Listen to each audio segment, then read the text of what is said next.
che lingua gloriosi.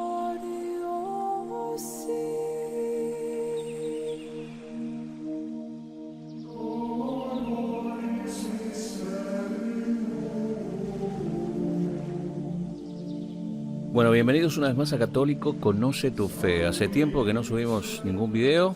Los últimos que hemos subido fueron audios en forma de podcast adaptados a la plataforma de YouTube, pero no han sido videos así, ¿no? Así que el tema que vamos a tocar hoy va a ser acerca de algo que nos convocó, que nos interpela, que nosotros somos de seguir contenido de mucha gente referida a la evangelización en redes sociales. Entonces, en los últimos tiempos he visto canales muy buenos, hermanos muy buenos, con mucha sapiencia, pero que incurren en un dato que me parece importante destacar y resaltar, y me parece vital en los temas, sobre todo de debate entre hermanos católicos y no católicos, que es el tema de no considerar la fe como don, como encuentro personal, ¿sí? Como acto personal de una, valga la redundancia, de una persona ante la persona de nuestro Señor, ¿no? Todos hemos tenido ese llamado, por eso la palabra iglesia significa los convocados, o sea, vocare, los que han sido llamados, y también Jesús dice a sus discípulos, no son ustedes los que me eligieron a mí, sino yo los que los elegí a ustedes. O sea, esto que dice el Papa Francisco, ¿no? Que es él quien nos primerea, ¿no? Quien toma la iniciativa. De hecho, Fray Nelson Medina dice que, ¿no? La fe es la respuesta a la propuesta de Dios. En un segundo momento nosotros respondemos a ese llamado. Teniendo en cuenta esto y que la fe es un don, o sea que no es mérito propio, es que tenemos que tener en cuenta que nuestra teología católica parte de esta verdad, de esta realidad, de este hecho. Entonces muchas veces se pierde el hilo y se cree que la teología es una especie de ciencia humana que parte de evidencias empíricas. Y la teología no parte de evidencias empíricas, no las niega. Puede estar en armonía con ciencias humanas, pero no parte de principios evidentes de la razón natural, sino de los artículos de la fe, como bien enseña Santo Tomás en la Suma Teológica. Por eso me parece vital, de vital importancia. Por eso mi título es Sola Escritura. Es además, o sea, de ser contraria a la fe católica, un principio lógico. Es un principio lógico el postulado sola escritura, que es, vamos a ver ahora en esto que he escrito, es lo que, digamos, piensan o conciben muchos hermanos no católicos. Entonces, antes de entrar en materia, queremos hacer una salvedad muy importante. Esta no pretende ser una diatriba contra nuestros hermanos cristianos no católicos, pues somos testigos de que son muchos los que tienen un genuino amor por Cristo, y no solo eso. Diré algo mucho más osado, algo que quizá escandalice a más de un católico. Lo diré a través de la pluma del mismísimo Benedicto XVI, el cual en su libro Jesús de Nazaret se refiere a la obra de un teólogo protestante con estas palabras. Dice Benedicto, también ha sido para mí un motivo de alegría que el libro haya encontrado en este tiempo, por decirlo así, un hermano ecuménico en la voluminosa obra Jesús del teólogo protestante Joaquín Reinglenbaum. Quien lea los dos libros notará por un lado la gran diferencia en el modo de pensar y en los planteamientos teológicos determinantes en los que se manifiesta concretamente la distinta procedencia confesional de ambos autores. Pero, al mismo tiempo, se observa la profunda unidad en la comprensión esencial de la persona de Jesús. La unidad en la comprensión esencial de la persona de Jesús y de su mensaje. Si bien con enfoques dispares, es la misma fe la que actúa produciendo un encuentro con el mismo Señor Jesús.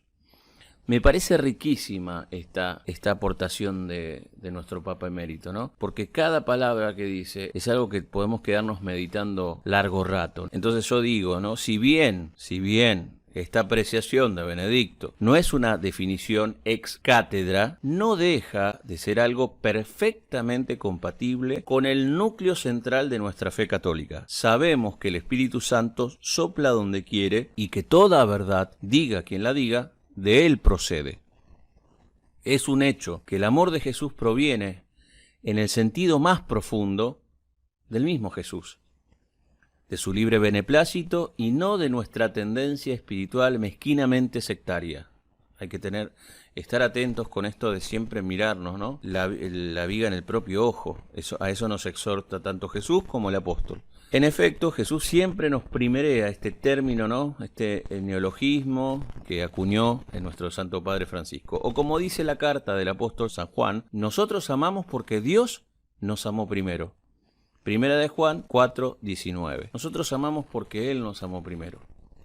Esta es una realidad que tiene que estar presente en la labor teológica de todo bautizado y sobre todo de los que tienen algún canal en redes sociales y que se lanzan, por así decirlo, al diálogo con otros hermanos cristianos no católicos. Tener esta fineza, esta ductilidad, esta docilidad y esta conciencia sobrenatural de que nuestra fe es un don, que no es como las demás ciencias, que se adquieren por el propio ejercicio de la reflexión y de la observación. Ahora bien, como oportunamente señala Benedicto, resulta importante ser conscientes de que nuestra procedencia confesional es distinta a la del resto de cristianos no católicos. En principio ahora es distinta, no digamos opuesta, con que digamos que es distinta, es otra, ¿sí? Aunque en ciertos elementos coincidamos, basta, ¿no? Nuestra procedencia confesional. En efecto, no somos ingenuos, ni mucho menos sincretistas, ¿no? Que mezclamos todo y da todo lo mismo. Jamás renunciaremos, Dios nos dé la gracia de que así sea, jamás renunciaremos a nuestra profesión de fe. O sea, intentaremos pedir ser fieles a la fe que recibimos en nuestro bautismo. Sin embargo, tampoco dejaremos de ver lo que de bueno y verdadero existe fuera y dentro de la Iglesia Católica. Examínenlo todo y quédense con lo bueno, nos dice el apóstol. 1 Tesalonicenses 5:21. Ahora sí, entrando en materia, quisiéramos exponer uno de los principios teológicos fundamentales de Martín Lutero, los reformadores y del resto de denominaciones cristianas hasta la fecha. Debemos tener presente que si hay algo en lo que coinciden todas estas denominaciones es en considerar que la Escritura es la única fuente o la única regla infalible de fe. La única regla infalible de fe. Por tanto, sabiendo, mejor dicho, comprendiendo esto, no debe parecernos raro el que breguen por la práctica del libre examen. Y todavía más, resulta importantísimo que, ateniéndonos a este dato, nosotros los católicos, seamos justos en la apreciación de lo que ellos entienden como correcta relación con la Escritura. O sea, tenemos que tener presente que ellos no son católicos, que tienen un modo de concebir la relación escritura y lectura diferente a la nuestra. O sea, es una teología que parte de un postulado distinto, que si bien coincidimos en cosas, partimos de lugares diferentes. Y también me animo a decir que terminamos en lugares diferentes. Debemos ser serios, debemos ser serios y no negar que su teología posee una cierta coherencia interna. Esto incluso, con todo respeto y el cariño que tengo a Jonathan Ramos, que es también un cristiano, un hermano no católico, cristiano no católico, él mismo en un debate que tuvo con, si mal no recuerdo, con José Plasencia, que es un hermano católico, tuvieron una discusión, él en ese debate interesante, no habría cosas que objetar, pero con todo respeto y amor, ¿no? Lo veía mejor Jonathan, esto, ¿no? De todo el tiempo, yo no tengo o no pienso como un católico, ¿no? O sea, esta disparidad y esta diferencia, que a veces a nosotros los católicos nos cuesta más poder mirar en retrospectiva y tratar de analizar el razonamiento del otro y viendo de dónde parte el otro, que no parte nosotros estamos muy enfocados en lo que nosotros creemos y en nuestro modo mental, que no nos damos demasiada cuenta de cómo el otro está razonando. Es un ejercicio muy interesante y enriquecedor que nos beneficia a todos en cualquier área, no solo en la teología. Entonces, para que no me pierda, debemos ser serios y no negar que su teología posee cierta coherencia. O sea, al creer en la sola Escritura, digamos, todo lo que digan después tiene cierta coherencia interna con eso que creen, la cual deriva de su peculiar profesión de fe, pues si tenemos suficientemente en cuenta que su argumentación teológica parte del principio sola Escritura, veremos como algo totalmente lógico, aunque no verdadero, que concluyan que es válido, ortodoxo para ellos, ¿no?, rechazar como infalible toda mediación entre los textos sagrados y el propio juicio, en este caso del creyente, ¿no?, del cristiano no católico. O sea, partiendo de sola Escritura, es coherente que ellos rechacen que una persona tenga, por así decirlo, el monopolio de la interpretación para ellos, ¿no? Para nosotros no es interpretación, es enseñanza, es muy diferente. puede estar relacionada a la enseñanza con la interpretación. Pero esa enseñanza, nosotros creemos que es a partir de un carisma, de una gracia especial que Dios dio, que Jesús confirió a Pedro, los apóstoles y a sus sucesores.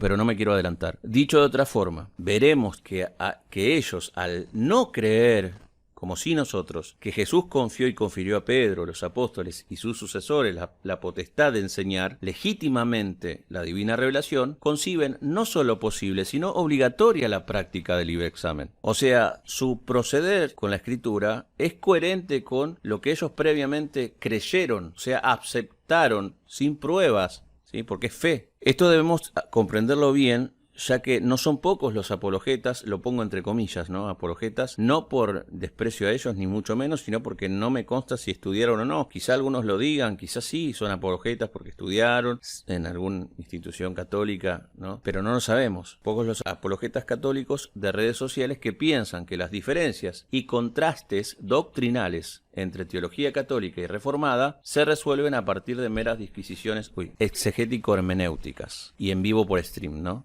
Porque esto se da siempre, estos debates se dan en live de YouTube o de Facebook. Vale decir que aunque no sean conscientes, no lo sabemos. No creo que sean conscientes. En la práctica reducen la fe a meros silogismos humanos, pues piensan que la fe católica no se recibe por un encuentro personal con Cristo, o por ahí no tienen suficientemente en cuenta esto. O sea, no es que están negándolo, sino que no se dan cuenta en su reflexión teológica y en su disputatio, vamos a decirlo así, que esta es una gracia singularísima de su infinita bondad y no de la fuerza de su retórica vía StreamYard, que es una marca, una empresa que hace todos estos vivos, ¿no? Es una plataforma StreamYard que usan muchos estos apologetas. Tampoco debemos olvidar que la fe es un don de Dios por el que podemos asentir a la verdad que Él es. O sea, podemos asentir. O sea, aquí hay una relación entre libertad y gracia muy interesante y muy difícil de comprender. O sea, no es que Dios anula nuestra libertad al darnos el poder de asentir esa verdad. Pero siempre primero es gracia. O sea, la gracia me infunde la fuerza para que mi voluntad pueda asentir a la verdad que Él es.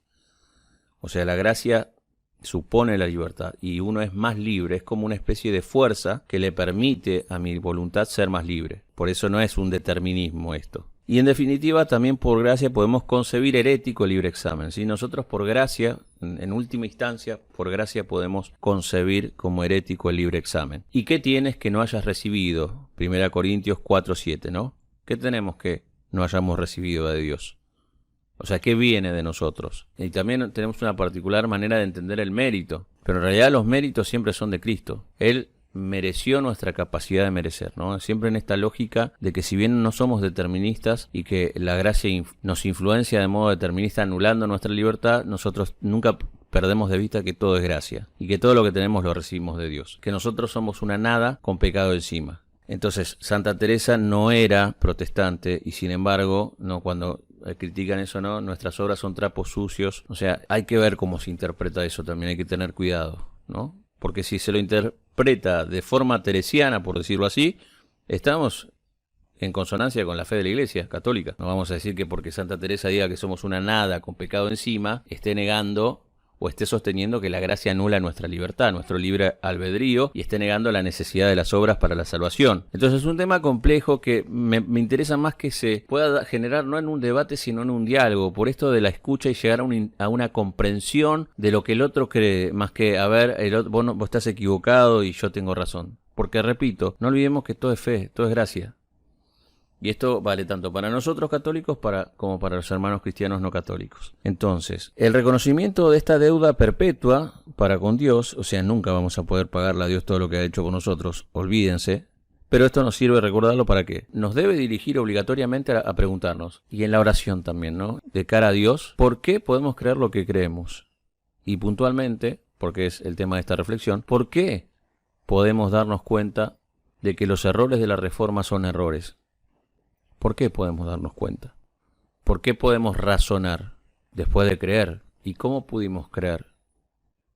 Por iniciativa divina. Entonces, repito, ¿qué tienes que no se te haya sido dado?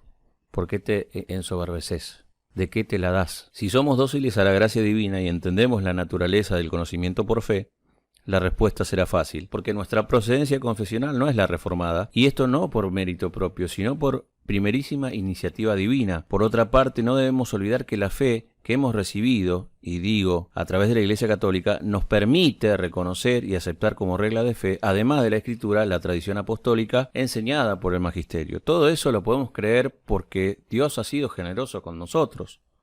Es un regalo que Dios nos ha dado, que nos ha permitido ser capaces de creer, de aceptar. Ahora bien, no obstante, debemos ver como un hecho valiosísimo el que alguien no católico crea en la Biblia, o crea que la Biblia es un conjunto de libros inspirados por Dios y que todo en ella es verdadero. Digo, no podemos negar que esto nos acerca bastante a estos hermanos nuestros, sean de la denominación que sea, sobre todo si consideramos que existe gente que no solo no cree que la Biblia sea palabra de Dios, sino que directamente niega a Dios. Aún con nuestras muchas diferencias y contrastes irreconciliables, estamos hermanados por un mismo Dios y Señor. No creemos lo mismo en todo, es cierto, pero debemos saber aprovechar esto en favor nuestro para gloria de Dios. Es una ocasión para crecer en el camino del Señor siguiendo su ejemplo, el cual supo atraer a todos hacia sí desde su amor crucificado.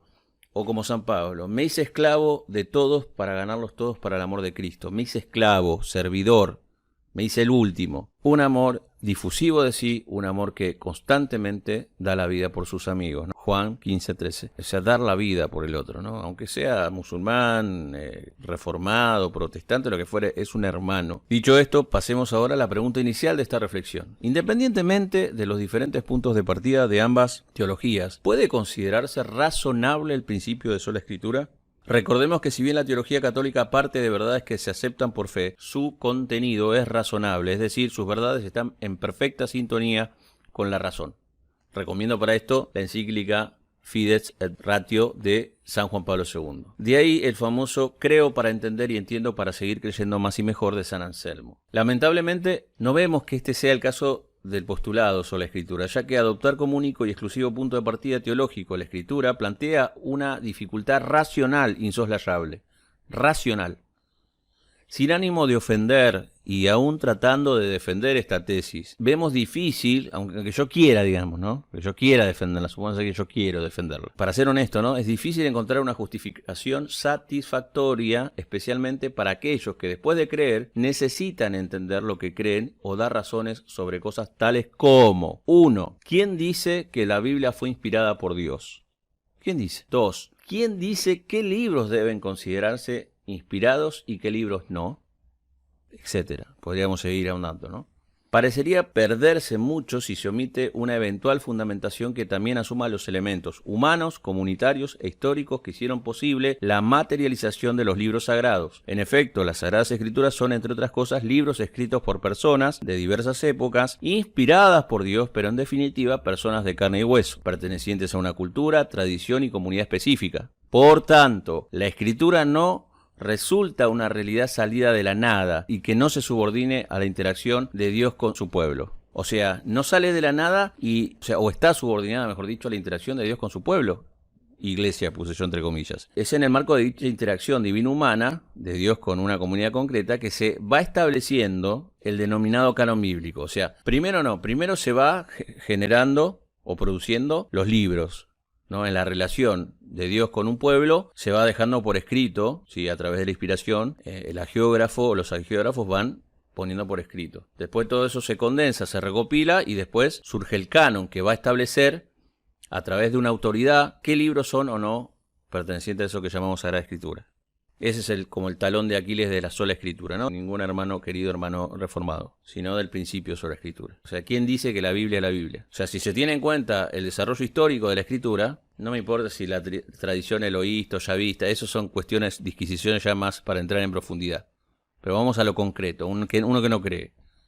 Bueno, la historia se da o se desarrolla a través de un pueblo específico. Dios entra en la historia concreta de los hombres y se manifiesta a las personas. Después esas personas, inspiradas por Él, plasman por escrito todo ese devenir. ¿Para qué? Para que las generaciones venideras se sirvan de eso como vía de salvación. Son verdades que tienen como fin o como objetivo nuestra salvación, o sea, la glorificación de Dios, y mediante la glorificación de Dios la salvación de nuestra alma. Esa es la finalidad de la Escritura. Por tanto, en efecto, la Biblia, su canon surge de la comunidad, y dentro de la comunidad de creyentes, el fundador de dicha comunidad, que en este caso es Jesús, otorga la autoridad y asistencia para determinar no solamente la autoridad, hacer lo que quieras, yo te doy el poder, no, la asistencia también. Porque hay un vínculo estrechísimo entre él, el Espíritu Santo, y la iglesia y su jerarquía, el pueblo de Dios, ¿no? Entonces, y asistencia para determinar los libros que deben integrarse al canon y que llamamos Escritura. De hecho, en el caso nuestro de los católicos, el canon actual se definió por primera vez en el Concilio de Roma en el año 382 y que fue establecido de forma definitiva en el Concilio de Trento al ser declarado dogma de fe. O sea, no podemos entender la Escritura sin la iglesia, o sin la comunidad cristiana o la comunidad de creyentes. O sea, también la iglesia y nuestra relación se materializa en la historia, ¿sí? Entonces, nunca es como que si yo apelo al principio sola Escritura, no puedo dar después razones de eso que acepto, porque no puedo, ¿no? Entra en disonancia con la razón, acuérdense. Creo para entender, y debo entender para seguir creyendo más y mejor. Nos parece que el principio sola Escritura entra en contradicción con la misma teología, ¿no? Si se siguen queriendo profundizar en esa línea, y vaya un momento que le va a pasar como a muchos hermanos reformados, ¿no? ¿Quién dice que la Biblia fue inspirada y quién dice que libros deben o no? Es un tema. Por eso el tema importantísimo de la sucesión apostólica. Ahí hay una fundamentación histórica. Nosotros no solamente creemos que el Papa es el sucesor de Pedro, sino que podemos ver históricamente que hay una línea ininterrumpida desde Pedro hasta el Papa Francisco, una continuidad, digamos, donde por eso le decimos el sucesor de Pedro. Así que bueno, esperemos que esto sirva. No quiero, la verdad deseo que no se peleen más, que no haya más este tipo de debates. No es así la cosa, y menos después de la Reforma, y menos después de lo que el Concilio Vaticano II dijo, ¿no? O sea, tenemos que reconocer elementos salvíficos en otras comunidades cristianas. No podemos decir que todo en ellos es malo. Este es un problema que no estuvo hasta Lutero, por eso el Concilio abrió estos tres, ¿no? La evangelización se dividió como entre adyentes, el diálogo ecuménico e interreligioso, pero no desde un proselitismo donde vos vas a convertirte porque yo soy el mejor teólogo con 250.000 millones de suscriptores en mi canal de YouTube y no sé qué. Hay que ser humildes, y quiero hacer una salvedad muy importante. No hay que tratar mal a ningún hermano cristiano no católico, que el hecho de que no compartamos y creamos en lo mismo no nos impide el que podamos amarnos, y no un amor de sí está todo bien, un irenismo, no, un verdadero amor, ¿sí? O sea, quiero que estés bien, quiero el bien para vos, y te demuestro el Evangelio en obras. O sea, manifiesto la verdad del amor, la verdad de Dios, a partir del amor que te profeso, ¿sí? Recordemos este tema importantísimo. Él nos amó primero. Les he dado ejemplo, hagan ustedes lo mismo. Les he lavado los pies. Yo que soy Señor y Maestro, y tienen razón, les he lavado los pies a ustedes. Ustedes hagan lo mismo con sus hermanos. No con los católicos solamente, los que van a misa. Con todos, hasta incluso con los enemigos. Pero no estoy mirando la cámara. Así que bueno, tenemos tela para cortar. No es fácil. Sin Dios no lo vamos a lograr. Y cuídense mucho, recen mucho y pidamos a Dios la paz sea con ustedes. Gracias por estar, Dios los bendiga y hasta otra vez.